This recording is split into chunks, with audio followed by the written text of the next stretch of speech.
I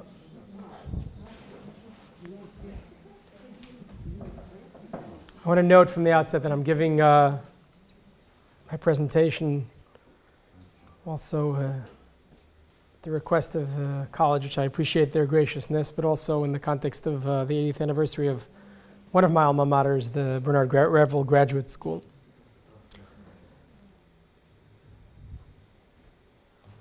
When we speak of the issue of conversion of children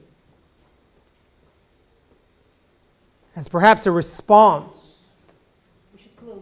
to the, yeah, that's fine. This won't distract. As perhaps a response to at least one aspect of intermarriage. We need to note that the issue of conversion of children finds itself, at least today,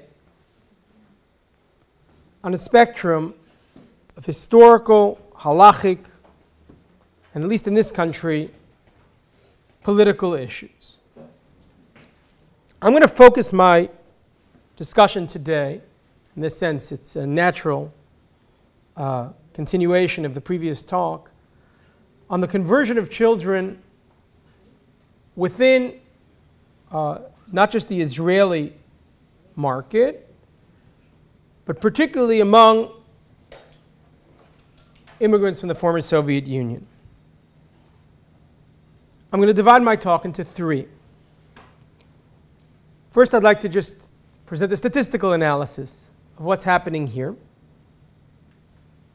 and the organizations that I'm involved with, small contribution to this issue. In this sense, I have, this happens I think at every academic conference these days, the unique capacity of not just being a viewer from the outside, but also being a participant from the inside, one who's actually trying to change the course of what's happening. The second issue that I'd like to ask is conversion a possibility, of children, a possibility in this country? Particularly addressing the question through a qualitative analysis, if you will, on a study we did among immigrants from the former Soviet Union here in Israel, focusing on the question, are you interested in converting your children? And the third aspect of my talk will be the prophetic dimension. What does the future hold? The issue of conversion of children, or conversion in this country in general, is somewhat reminiscent of the old Zionist problem. When Zionism came to solve the problem of solve the question of the Jewish problem in Europe, many Jews said, what problem exactly are you talking about? And in this country as well, it is not self-evident that conversion is an issue, particularly for the immigrants of the former Soviet Union. While it is true, more than true, while it is self-evident, it is a commonplace, that a significant portion of the immigrants from the former Soviet Union cannot get married here. And while it is a commonplace that many of those immigrants, and I'm going to give you the exact numbers in just a moment, are registered in the population registry as lacking religion, chasrei dat, despite the fact that they made aliyah as Jews and their self-identity as Jews.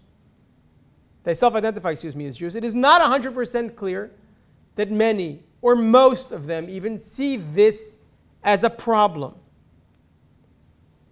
Simply think about the marriage issue for a moment. If you look at someone and you say, hey, we can arrange for you or your children not to, or to yes, be able to get married in the context, and let's take it as a given for a moment, of the rabbinate, they will say, why does that make a difference to me? I didn't get married in the rabbinate, so why should I care if my kids do?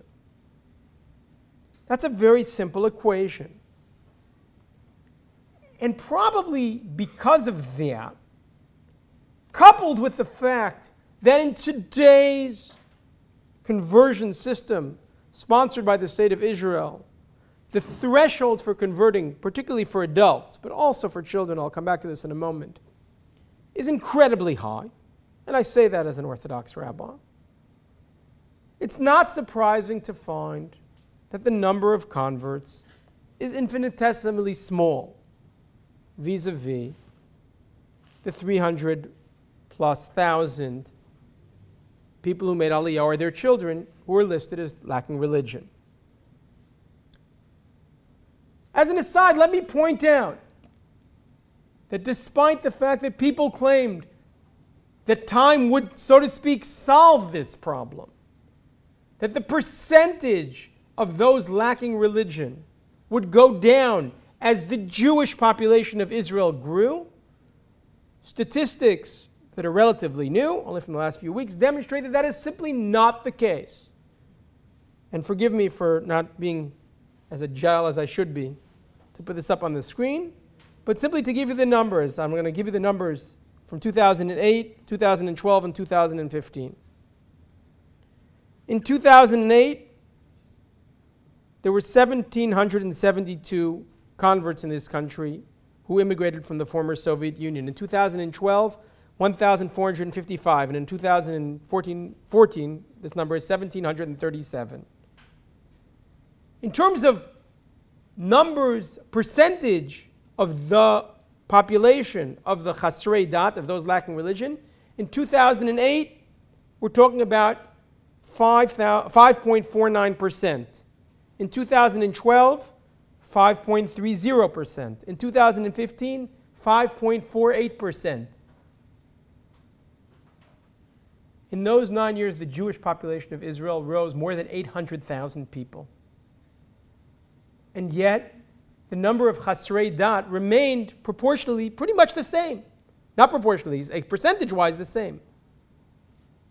Now, it's clear that the Chasrei Dat are not having the same number of children as the Jewish population of Israel, because the Jewish population of Israel includes the Haredi community. And yet, and the Aliyah from the former Soviet Union is also not, even though it is a higher number of Chasrei Dat that are coming in, it's also not, it doesn't factor into these numbers. Or to succinctly put it, time is not going to resolve this issue. And the question then becomes, isn't it an issue at all? Going back to the Zionist question. One argument says that every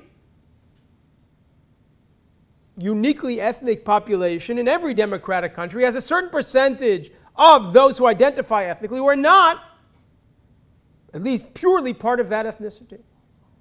And hey, do we really think that 5.49% or 5.38% or 5.30% is such a problem? That's a question. And yet the government in this country clearly does. For the government spends some 48 million shekel a year trying to encourage conversion, trying to encourage, and which again reaches 71% of women in this country, but the numbers are infinitesimally small, particularly proportional to the challenge at hand.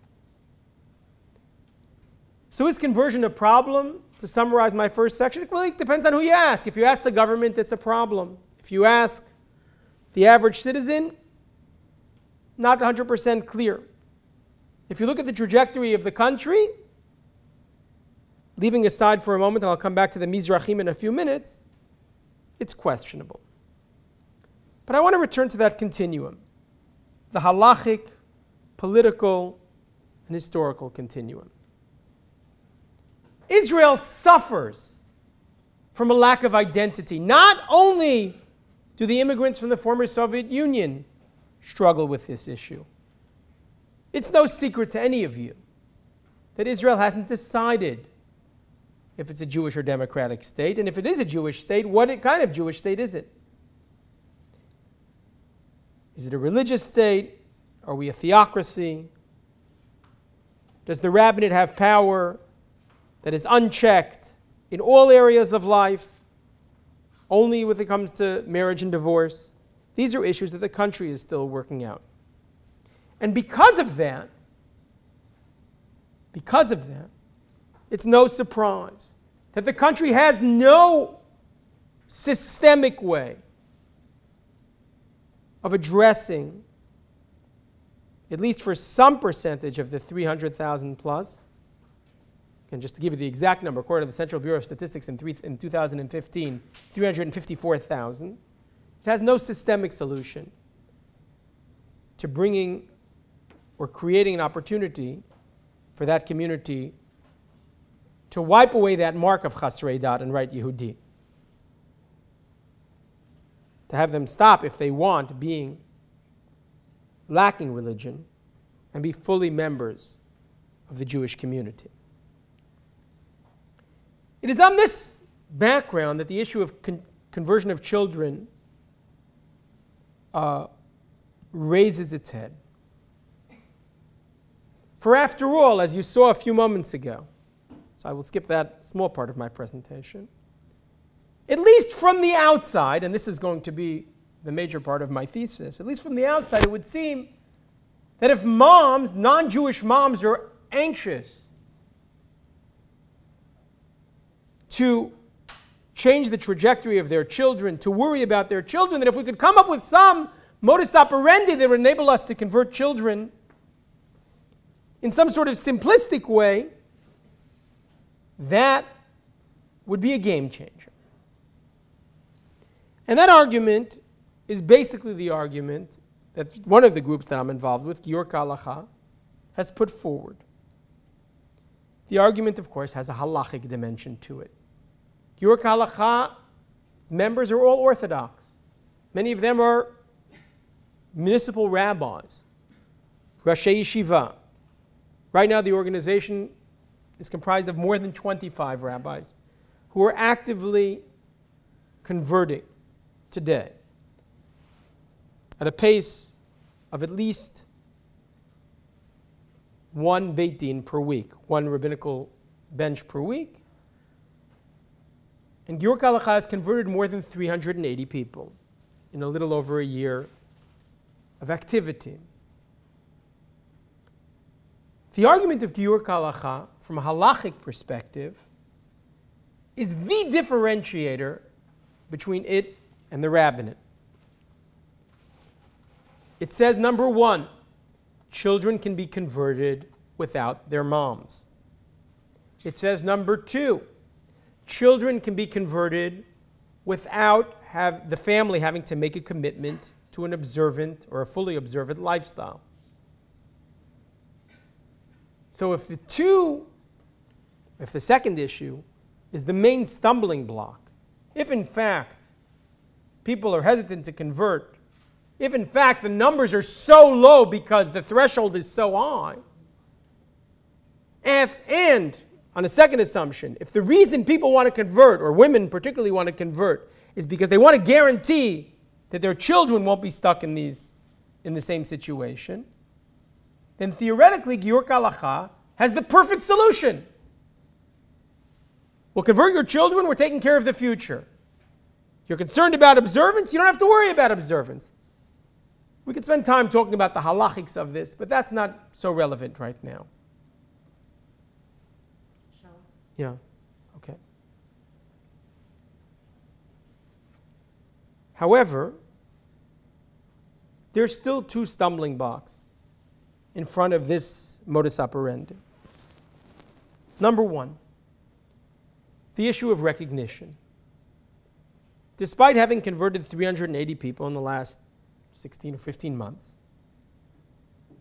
and despite certain Supreme Court decisions that would seemingly pave the way, at least to some extent, for recognition, at least in the population registry, as of now, Giur Kalacha still, despite being the largest, outside of the state apparatus, the largest converting group in this country, has still not achieved any recognition outside of the consensus which is hard to measure, of the Israeli body politic. Someone who converts, a child who converts in Giur Kalacha, can still not get his or her population registry name changed. That might change in the coming months, but as of right now, that is the case. And certainly this child, when he or she grows up, cannot get married within the national system. The rabbinate has gone full force on attacking such conversions. The rabbinate's approach: you cannot convert a child without a parent. You cannot convert a child without the family being observant. And because of that, there's an objective reality. You cannot convert a child if the child is not studying in a religious school. That's one obstacle, if you will, to this solution to a problem that may or may not exist. There's a second challenge. The issue is not whether this is a solution, but perhaps taking me all the way back to the beginning, is this a perceived problem? In the qualitative studies that Giur Kalacha engaged in over the last 6 months, more and more moms said, if you're going to convert my children, then why won't you convert me? And from the halachic perspective of the rabbis of Giur Kalacha, it is certainly a greater obstacle to convert parents without adopting an observant lifestyle than children. But for people who are converting for purposes of being part of a collective body, they cannot understand why that should be any different. So let me just talk for 1 minute about what the future holds. I've raised the question of whether conversion is a problem. Obviously, this is incredibly politically, religiously, and historically charged. A second question is conversion of children a possibility? On one hand, people want to take care of their children. On the other hand, they're not sure why, if they should engage in this, and if they should, what does it take from them? One thing that did come out, I'll just mention as an aside, in the qualitative study was when we talked to parents over and over again about converting children. This is a good example of something that would fly in this room but wouldn't fly in that community. Over and over again, the question of the Yaldei Teiman, the children of the Yemenite Jews, came up. People kept on saying, are you planning to take my child away from me for a year or more? Are you going to return my child after you convert my child? Which, of course, Giur Kalacha had no intention of doing at all. But even the language of converting children was a problem. So what does the future hold? The state apparatus, in my humble opinion, will not change the percentages of the Chasrei Dat in this country. The state apparatus continues to convert 15 to 16 or 1,700 immigrants from the former Soviet Union a year. The natural growth of both the Jewish population and the organic Jewish population and the immigrant population is the same. If one sees this as a problem or a challenge, that 5.5% of the Israeli Jewish population does not have full rights here, and that I do see as a challenge, then it's possible that the conversion of children presents an opportunity. It certainly presents an opportunity for the mixed Russian Mizrahi marriages, which I to date have not come up with a statistical number on how many of those exist.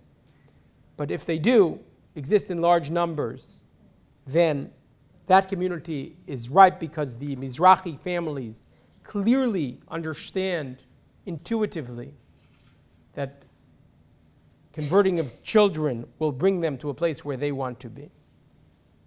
But it also involves a second dimension, a dimension of education.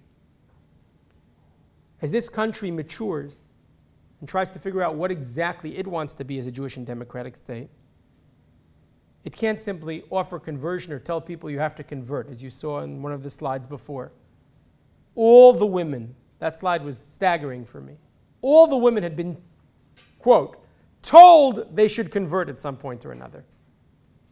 That is not a way to enable people to have full rights in this country.